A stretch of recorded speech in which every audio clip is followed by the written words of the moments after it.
여러분 안녕하십니까? 윤석열 대통령에 대한 체포영장 집행을 가로막은 지 꼭 일주일 만에 체포방해를 진두지휘한 피의자 박종준 경호처장이 경찰에 나왔습니다.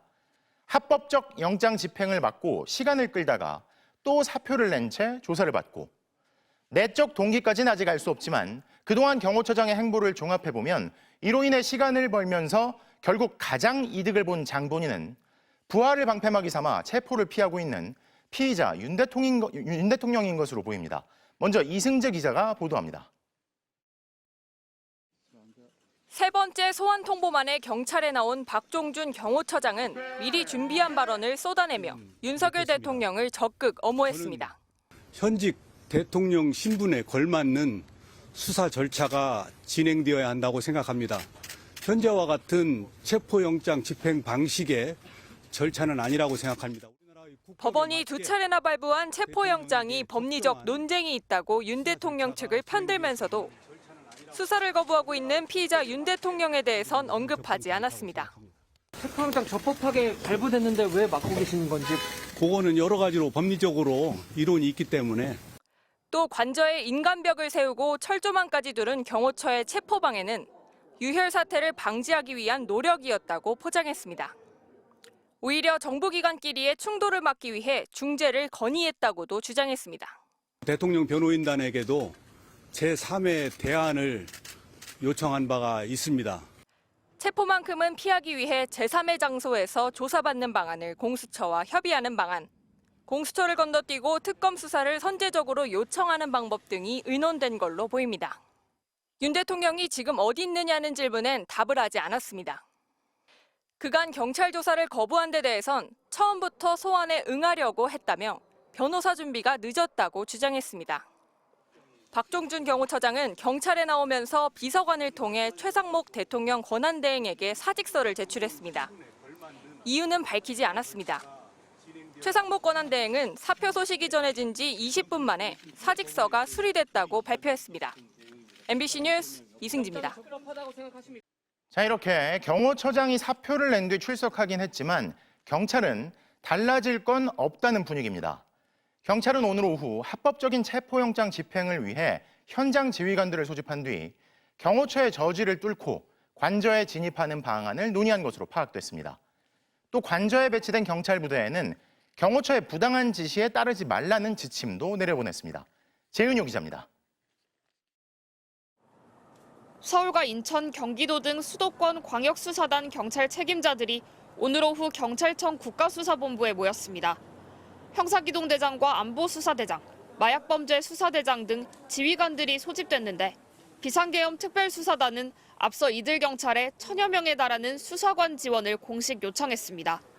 윤석열 대통령에 대한 체포영장 재집행을 위한 사실상 첫 번째 작전회의로 2시간가량 진행된 회의에선 우선 관저 진입로와 구조물 등에 대해 논의한 것으로 파악됐습니다.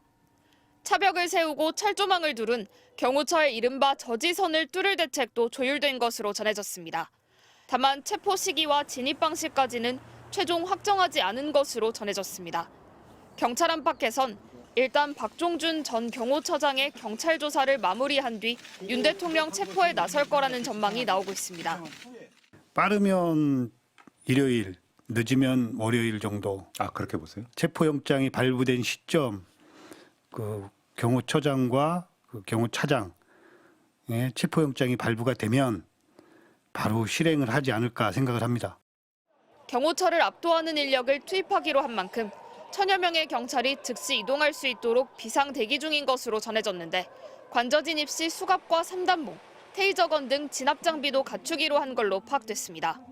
정문을 막은 경호처 버스를 끌어내기 위해 경찰 크레인 등 중장비를 투입하는 방안도 고려하고 있습니다. 경찰은 이와 함께 대통령실과 관저에 배치된 경찰 부대에 관련 법을 준수해 적법하게 근무하라는 지침을 내려보냈습니다. 타기관에서 별도 업무나 지원 협조 요청이 있는 경우 반드시 보고 후 지침에 따라 근무하라고 지시했는데 경호처가 체포 저지 지원을 요청해도 따르지 말 것을 공식화한 것으로 보입니다. MBC 뉴스 재은유입니다. 윤석열 대통령 체포영장 집행과 관련해 뒷짐만 지고 있던 최상목 대통령 권한대행 부총리는 박종준 경호처장의 사표는 즉각 수리했습니다. 그리고 갑자기 여야가 합의해 위헌적 요소가 없는 특검법을 마련해달라고 밝혔습니다. 하지만 여당은 야당이 제시한 제3자 추천 내란 특검법조차 반대하고 있는 상황인데요. 관절을 지키기 위해 사표를 낸 경호처장, 그 사표를 즉각 수리하고 여야 합의 특검법을 요구하는 권한대행. 사실상 이 모든 조치가 윤 대통령 체포영장 집행을 막고 시간을 벌어주기 위해서라는 의혹이 나옵니다. 홍익표 기자가 보도합니다. 경찰의 3차 출석 요구에 응한 박종준 전 경호처장은 대통령 권한대행인 최상목 경제부총리를 언급했습니다. 윤석열 대통령 체포영장 집행 과정에서 물리적 충돌이 일어나면 안 된다는 생각에 중재를 요청했다는 겁니다. 그동안 최상목 대행에게 여러 차례 전화를 드려서 정부기관 간의 중재를 건의드렸고 중재 요청에는 답이 없던 최상목 부총리가 입장문을 냈습니다. 윤 대통령 체포영장 집행과 관련해 현행 법률 체계 안에서는 공수처와 경호처 사이 갈등의 출구를 뚫기 어렵다고 평가했습니다. 그러면서 해법은 특검법이라고 했습니다. 여야가 합의해 위헌적인 요소가 없는 특검법을 마련해 주시기 바란다며 공수처와 경호처가 극한 대립을 하는 작금의 상황이 자연스럽게 해소될 것으로 생각한다고 주장했습니다. 그동안 최 부총리는 체포영장 집행에 질서 있는 법 집행이 필요하다며 뒷짐만 졌습니다. 어떤 경우에도 시민들의 부상이나 정부기관 간 물리적 충돌 등 불상사가 절대 없도록 만전을 기해 주시기 바랍니다. 여당인 국민의힘이 내란 특검법을 당론으로 부결시킨 상황에서 여야 합의를 주문하며 국회로 공을 돌린 겁니다. 또 특검법 통과 때까지 사실상 체포영장 집행을 막겠다는 뜻으로도 보입니다. 야권은 일제히 최 권한대행이 시간을 끌며 책임을 회피하고 있다고 비판했습니다. 더불어민주당은 내란 수괴와 경호처의 눈치를 보고 결국 그들 뜻대로 시간을 끌겠다고 나선 거라며 한심한 데 그치지 않고 위험천만이라고 꼬집었습니다. 조국혁신당도 위헌적 요소 여부를 누가 판단하냐며 내란 특검법에 거부권을 행사하려 밑자락을 까는 거냐고 몰아세웠습니다.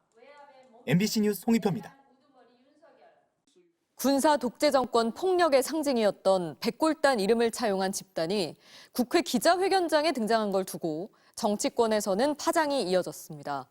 야당은 기자회견을 주선한 국민의힘 김민전 의원의 제명 결의안을 국회에 냈는데 여당은 적절치 못했다고 사과하면서도 징계 사유까지는 아니라고 했습니다. 김정우 기자의 보도입니다. 군사독재 시절 공포의 상징인 백골단 이름을 사용한 단체가 국회에 등장한 다음 날 정치권에는 거센 후폭풍이 일었습니다. 강한 이미지를 가지고 있는 백골단이 적절하다고 생각했습니다. 기자회견을 주선한 국민의힘 김민전 의원은 사전에 정확한 정보를 파악하지 못했다며 다 끝난 기자회견을 철회하겠다고 했습니다. 그러자 더불어민주당, 조국혁신당 등 야권은 몰랐다면 뇌가 없는 것이고 알았다면 제정신 아닌 것이라며 의원으로서 책임 없는 자세라고 거세게 비판했습니다.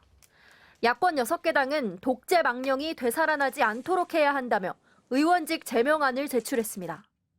백골단이라고 하는 이름을 따뜻하게 얘기하는 그런 기자회견을 열었다는 것 자체가 국회의원으로서 도저히 이것은 있을 수 없는 일이다. 감히 민의의 전당에 독재 정권의 상징인 백골단을 끌어들이냐, 범죄자 비호, 폭력 조직을 국회로 끌어들여 기자회견까지 한 건 단단히 미친 것이라는 항의도 빗발쳤습니다. 비판은 여당 내부에서도 나왔습니다. 김민전 의원이 이 기자회견을 철회했다 그러는데 철회할 게 아니라 사과해야 되는 거라고 생각합니다. 국민의힘은 정확한 정보 없이 기자회견을 주선한 것에 대해 사과한다면서도 징계 사유가 아니라고 선을 그었습니다. 기자회견을 주선한 것은 적절치 못했다고 생각합니다. 본인의 실수를 인정하고 사과를 했기 때문에 징계 사유에 해당하지는 않는다고 보고 있습니다. 이에 대해 개혁신당 이준석 의원은 과거 신군부 말을 썼다고 당원권을 1년 정지하더니 이번엔 왜 징계하지 않느냐고 비꼬았습니다. MBC 뉴스 김정우입니다. 이런 가운데 국가인권위원회가 오는 13일 다름 아닌 윤 대통령의 방어권 보장을 권고하는 내용의 긴급 안건을 심의하기로 했습니다. 그러자 전직 인권위원들까지 국가인권위를 찾아 안창호 위원장에게 항의했는데요. 국가인권위가 내란 수괴를 옹호하는 사설 로펌이냐며 초법적이고 위헌적이라는 비난이 쏟아지고 있습니다. 김지인 기자입니다. 윤석열 대통령의 탄핵 심판 방어권을 철저히 보장하라는 내용을 담은 국가인권위원회의 긴급 안건이 상정되자 최영애 전 국가인권위원장과 전직 인권위원들이 안건 폐기를 촉구하며 인권위 항의 방문에 나섰습니다. 안건 상정 즉각 처리하라!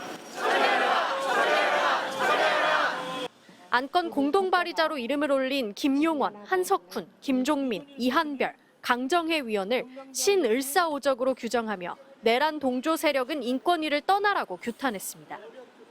약자의 권리를 대변하는 것을 사명으로 삼아야 할 인권위원들이 민주주의를 부정한 대통령을 인권위원회의 이름을 동원해 비호하고 나선 것이다. 조국 혁신당 의원들도 인권위가 내란 옹호 사설 로펌이냐며 안건을 결재한 안창호 위원장을 찾아가 직접 항의했습니다. 인권위 역사에 대한 부정입니다. 위원장님 자격 없으십니다. 왜 제가 자격이 없습니까? 상정은 우리 인권위법 원칙과 법과 원칙과 규칙에 따라서 제가 상정을 한 겁니다. 앞서 김용원 위원 등은 안건에서 12.3 내란 사태를 두고 약 1,500여 명의 병력이 국회나 선관위에 투입됐지만 총기 발사 사례나 중상 사망도 없다며 기물 파손 정도도 경미한 수준이라고 평가했습니다. 국회의장에게 한덕수 국무총리에 대한 탄핵소추 철회를 권고했고 헌법재판소장을 향해선 탄핵 심판 심리기간인 180일에 얽매이지 말라. 수사당국과 사법부는 무죄 추정의 원칙에 따라 불구속 수사, 재판을 하라고 권고했습니다. 기자회견을 자청한 김용원 위원은 윤석열 대통령이 3번이나 소환조사에 불응해 체포영장이 발부됐는데도 차별받지 않아야 된다는 엉뚱한 논리를 폈습니다. 신분이나 지위에 따른 차별이 발생해서는 곤란하다. 윤석열 대통령의 경우 당연히 증거인멸이나 도주의 염려가 전혀 없습니다. 더불어민주당은 해당 안건이 다뤄질 오는 13일 안 위원장을 항의 방문하고 비판 성명을 발표할 예정입니다. MBC 뉴스 김지인입니다.